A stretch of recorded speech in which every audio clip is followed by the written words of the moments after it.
बांगलादेशात अल्पसंख्याक हिंदू, शीख, बौद्ध आदी समाजावर तेथील बहुसंख्य समाज हे प्राणघातक हल्ले करत आहेत। तसेच तेथे असलेली मंदिर, धार्मिक व प्रार्थनास्थळे तोडण्याचे काम होत आहे। या अत्याचाराचा व संयुक्त राष्ट्र व राष्ट्रीय मानवाधिकार परिषद यांच्यात जाणीवपूर्वक करीत असलेले दुर्लक्ष याच्या निषेधार्थ अक्कलकुवा येथे हिंदू संघटनेतर्फे दिनांक 10 डिसेंबर रोजी दुपारी 12:30 वाजण्याच्या सुमारास अक्कलकुवा तहसीलदारांना निवेदन देऊन निषेध व्यक्त करण्यात आला। संयुक्त राष्ट्र आणि मानवाधिकार परिषदेने दखल घेण्याची मागणी यावेळी करण्यात आली आहे।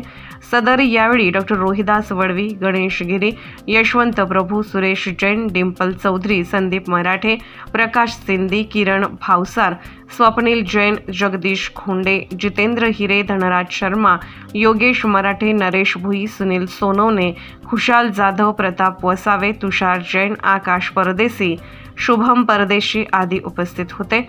शुभम भन्साली, अक्कलकुवा तालुका प्रतिनिधी।